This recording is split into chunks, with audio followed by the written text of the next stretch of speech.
2025ನೇ ದಸರಾ ಇವಾಗಲೇ ಶುರುವಾಗಿದೆ.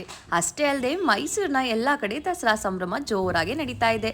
ಅದಕ್ಕೆ ಸಾಕ್ಷಿಯಾದಂತೆ ಯೂನಿವರ್ಸಿಟಿಯ ಓಪನ್ ಏರ್ ಥಿಯೇಟ್ರಲ್ಲಿ ನಡೀತಿರೋ ನಮ್ಮ ಯುವ ಸಂಭ್ರಮ. ಹೌದು, ನಮ್ಮ ಮೈಸೂರಿನ ಯುವಕ ಯುವತಿಯರನ್ನ ಹುಚ್ಚೆದ್ದು ಕುಣಿಸೋಕೆ ಅಂತ ಇರೋದೇ ನಮ್ಮ ಈ ಯುವ ಸಂಭ್ರಮ ಹಬ್ಬ. ಈ ಸಂಭ್ರಮ ನೋಡೋಕೆ ನಾನು ನನ್ನ ತಮ್ಮನ ಕರ್ಕೊಂಡು ಬಂದಿದ್ದೀನಿ. ಇದು 3ನೇ ವರ್ಷ ಅವನು ನನ್ನ ಜೊತೆ ಈ ಪ್ರೋಗ್ರಾಮಿಗೆ ಬರ್ತಾ ಇರೋದು. ನಾನು ನನ್ನ ತಮ್ಮ ತುಂಬ ಕಿತ್ತಾಡ್ತೀವಿ. ಅಟ್ಲಾಸ್ಟ್ ಮತ್ತೆ ಸರಿ ಹೋಗ್ತೀವಿ. ಅವನಿಗೆ ನಾನು, ನನಗೆ ಅವನು ಅನ್ನೋ ಥರ.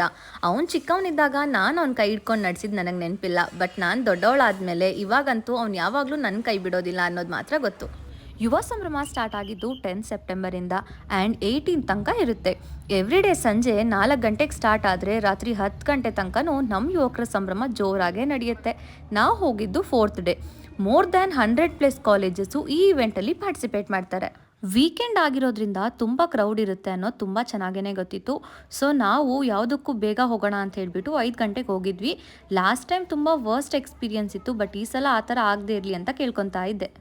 ಎಂಟ್ರಿ ಸ್ಪಾಟ್ ಹತ್ರ ಆಗ್ತಿರೋ ಹಾಗೆ ಪೊಲೀಸ್ ಜಾಸ್ತಿ ಜನ ಇರೋದನ್ನ ನೋಡಿ ಖುಷಿಯಾಯಿತು. ಆ್ಯಂಡ್ ಲಾಸ್ಟ್ ಟೈಮ್ ಥರನೇ ಈ ಸಲ ಕೂಡ ಫ್ಯಾಮಿಲಿಗೆ, ಹುಡುಗರಿಗೆ ಸಪ್ರೇಟು, ಹುಡುಗಿರಿಗೆ ಸಪ್ರೇಟ್ ಅಂತ ಗ್ಯಾಲರಿನ ಮಾಡಿದರು. ನಾವು ಹೋಗಿದ್ದು ಫ್ಯಾಮಿಲಿ ಗ್ಯಾಲರಿಗೆ. ನಾವು ಹೋದಾಗ ಪ್ರೋಗ್ರಾಮ್ ಆಗಲೇ ಸ್ಟಾರ್ಟ್ ಆಗಿತ್ತು. ಆಲ್ಮೋಸ್ಟ್ ಅರ್ಧಕ್ಕರ್ಧ ಜನ ಆವಾಗಲೇ ಬಂದು ಕೂತಿದ್ರು. ಇನ್ನೂ ಸ್ಪೇಸ್ ಖಾಲಿ ಇತ್ತು. ಬಟ್ ಟೈಮ್ ಆಗ್ತಾ ಅದೆಷ್ಟು ಬೇಗ ಖಾಲಿ ಇರೋ ಜಾಗ ಫಿಲ್ ಆಗುತ್ತೆ ಅಂತ ನೀವೇ ಮುಂದೆ ವಿಡಿಯೋದಲ್ಲಿ ನೋಡಿ. ಆ್ಯಂಡ್ ಪ್ರತಿದಿನ ಒಂದೊಂದು ಥೀಮ್ನ ಇಟ್ಕೊಂಡು ಸ್ಟೂಡೆಂಟ್ಸು ಪರ್ಫಾರ್ಮ್ ಮಾಡ್ತಾರೆ. ಸೊ ನಾವು ಹೋಗಿದ್ದು 4th ಡೇ. ಅವತ್ತು ಮಹಿಳೆಯರಿಗೆ ಅಂತಾನೆ ಆ ದಿನನ ಡೆಡಿಕೇಟ್ ಮಾಡಿದರು. ನಾವು ಹೋದ ತಕ್ಷಣ ನನಗಂತೂ ಯಾವುದೋ ಚೇರ್ ಖಾಲಿ ಇತ್ತು. ಸಿಕ್ಕಿದ್ದೆ ಚಾನ್ಸ್ ಅಂತ ಹೋಗಿ ಆರಾಮಾಗಿ ಕೂತ್ಕೊಂಡೆ. ಯೂಶ್ವಲಿ ನನ್ನ ತಮ್ಮ ನನ್ನ ಜೊತೆ ಯಾವುದು ಫೋಟೋಸ್ ಅಥವಾ ವೀಡಿಯೋಸ್ ತೆಗೆಸ್ಕೊಳ್ಳೋದು ತುಂಬಾ ಕಮ್ಮಿ. ಇವತ್ತೇನೋ ಅವ್ನು ಫುಲ್ ಜಾಲಿಯಾಗಿದ್ದ ಅಂತ ವೀಡಿಯೋ ಫೋಟೋಗೆಲ್ಲ ಸಖತ್ತಾಗಿ ಪೋಸ್ ಕೊಡ್ತಾ ಇದ್ದಾನೆ. ಅದಾದಮೇಲೆ ಟೈಮ್ ಆಗ್ತಾ ಜನ ಬರೋಕ್ಕೆ ಶುರು ಮಾಡಿದ್ರು.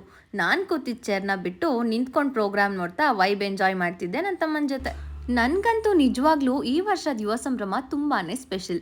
ಯಾಕಂದರೆ ಇದೇ ಫಸ್ಟ್ ಟೈಮ್ ನಾನು ನನ್ನ ತಮ್ಮನ ಜೊತೆ ಯುವ ಸಂಭ್ರಮಲ್ಲಿ ಇಷ್ಟೊಂದು ಎಂಜಾಯ್ ಮಾಡಿದ್ದು.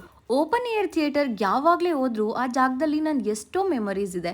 ಎವ್ರಿ ಇಯರ್ ನಾನು ಓದಿದ ಸ್ಕೂಲ್ ಅವರು ಆ್ಯನ್ಯುವಲ್ ಡೇನ ಇದೇ ಜಾಗದಲ್ಲಿ ಸೆಲೆಬ್ರೇಟ್ ಮಾಡ್ತಾ ಇದ್ರು. ನಾವು ಆ ಸ್ಟೇಜ್ ಮೇಲೆ ರಿಹರ್ಸಲ್ ಮಾಡಿದ್ದು, ಫೈನಲ್ ಪ್ರೋಗ್ರಾಮ್ ದಿನ ರೆಡಿಯಾಗಿ ಡ್ಯಾನ್ಸ್ ಮಾಡಿದ್ದು, ಎಷ್ಟು ಅಂತಂದರೆ ತುಂಬ ಮೆಮೊರೀಸ್ ಇದೆ.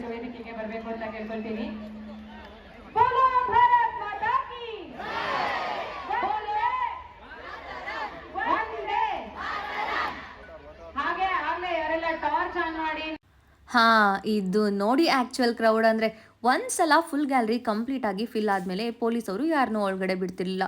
ಸೊ ಹೊರಗಡೆ ಕೂಡ ತುಂಬ ಜನ ನಿಂತಿದ್ರು. ಯುವ ಸಂಭ್ರಮ ಅಂದರೆ ಜಸ್ಟ್ ಯುವಕರು ಅಷ್ಟೇ ಅಲ್ಲದೆ ಅಜ್ಜ ಅಜ್ಜಿ ಮಕ್ಕಳು ಎಲ್ಲ ಬಂದು ಎಂಜಾಯ್ ಮಾಡ್ತಿದ್ರು. ಪ್ರತಿಯೊಬ್ಬರಿಗೂ ಟ್ಯಾಲೆಂಟ್ ಅನ್ನೋದು ಇದ್ದೇ ಇರುತ್ತೆ. ಕೆಲವು ಸ್ಟೇಜ್ ಮೇಲೆ ಬರ್ತವೆ, ಇನ್ನು ಕೆಲವು ಸ್ಟೇಜ್ ಹಿಂದೆನೇ ಇದ್ಬಿಡುತ್ತವೆ ಅಂತ ಎಷ್ಟೋ ಪ್ರತಿಭೆಗಳೇ ಇವಾಗ ಇಲ್ಲಿ ಸ್ಟೇಜ್ ಆಪೋಸಿಟಲ್ಲಿ ನಿಂತು ಡ್ಯಾನ್ಸ್ ಮಾಡ್ತಿರೋದು. ನಮಗೂ ಸ್ಟೇಜ್ ಹಿಂದೆ ಇರೋ ಪ್ರತಿಭೆಗಳು ನೋಡೋದೇ ಖುಷಿ.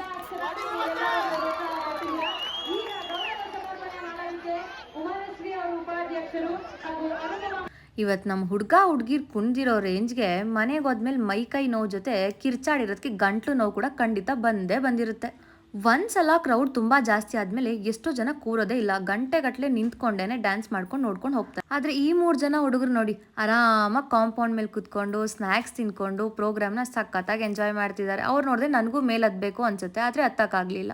ಟೈಮ್ ಆಗ್ತಾ ಕ್ರೌಡ್ ಇನ್ನೂ ಜಾಸ್ತಿ ಆಗಕ್ಕೆ ಸ್ಟಾರ್ಟ್ ಆಯಿತು. ಸೊ ಲೇಟ್ ಆದರೆ ತುಂಬ ಕಷ್ಟ ಆಗುತ್ತೆ ಹೊರಗಡೆ ಹೋಗೋಕ್ಕೆ ಅಂತೇಳಿ ನಾನು ಪ್ರೋಗ್ರಾಮಿಂದ ಹೊರಟ್ಬಿಟ್ಟೆ. ಆ್ಯಂಡ್ ಅಲ್ಲಿ ಇದ್ದಿದ್ದ ಪ್ರತಿಯೊಬ್ಬರು ಪೊಲೀಸ್ಗೂ ಒಂದು ದೊಡ್ಡ ಸಲಾಮ್. ಬಿಕಾಸ್ ಅವರಿಲ್ಲ ಅಂದಿದ್ರೆ ಆ ಕ್ರೌಡ್ನ ಮೇಂಟೈನ್ ಮಾಡೋಕ್ಕೆ ಆಗ್ತಾ ಇರಲಿಲ್ಲ. ನಿಂತ್ಕೊಂಡು ಕಿರ್ಚ್ಕೊಂಡು ಕೂಗಾಡ್ಕೊಂಡು ಅದನ್ನೆಲ್ಲ ನಿಭಾಯಿಸಿದ್ರು. ಲಾಸ್ಟ್ ಟೈಮ್ ಇಷ್ಟು ನೀಟಾಗಿ ಮ್ಯಾನೇಜ್ ಮಾಡಿರಲಿಲ್ಲ. ಬಟ್ ಈ ಸಲ ತುಂಬಾ ಚೆನ್ನಾಗಿ ಆ ಕ್ರೌಡ್ನ ಮೇಂಟೈನ್ ಮಾಡಿದ್ರು. ವೀಕೆಂಡ್ ಆಗಿದ್ರಿಂದ ತುಂಬಾ ಕ್ರೌಡ್ ಇತ್ತು. ಸೊ 8 ಗಂಟೆಗೆ ಮೈನ್ ಎಂಟ್ರೆನ್ಸ್ ಗೇಟ್ನ ಕ್ಲೋಸ್ ಮಾಡಿದ್ರು. ನೀವು ಯಾರಾದರೂ ಹೋಗೋರಿದ್ರೆ ಬೆಸ್ಟ್ 6 ಗಂಟೆ ಒಳಗೆ ಹೋಗಿ. ಆ್ಯಂಡ್ ಇದೇ ಫಸ್ಟ್ ಇಯರ್ ಈ ಥರ ಬೇಗನೆ ಗೇಟ್ನ ಕ್ಲೋಸ್ ಮಾಡ್ತಿರೋದು. ಬಿಕಾಸ್ ಹೆವಿ ಕ್ರೌಡ್ ಆದರೆ ಅವ್ರಿಗೂ ಕೂಡ ಕಂಟ್ರೋಲ್ ಮಾಡೋಕ್ಕೆ ತುಂಬಾ ಕಷ್ಟ ಆಗುತ್ತೆ.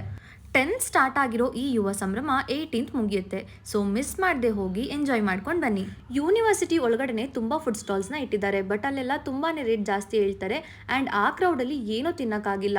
ಸೊ ಹೊರಗಡೆ ಬಂದು ಚಾಟ್ಸ್ ತಿನ್ಕೊಂಡು ನಾವು ಮನೆ ಕಡೆ ಹೊರಟ್ವಿ. ಒಬ್ಬ ವ್ಯಕ್ತಿಯ ಪ್ರತಿಭೆ ಅನ್ನೋದು ಮಿಂಚಬೇಕು ಅಂದರೆ ಅವನಿಗೆ ಅವಕಾಶ ಬೇಕು. ಆದರೆ ಅವನಲ್ಲಿರೋ ಶ್ರಮ ಅನ್ನೋದು ಮಿಂಚಬೇಕು ಅಂದರೆ ಅವನಿಗೆ ಸಮಯ ಬೇಕು ಅಂತ ಹೇಳ್ತಾ ನೆಕ್ಸ್ಟ್ ವಿಡಿಯೋದಲ್ಲಿ ಸಿಗೋಣ. Until then tata, take care, ಬಾಯ್.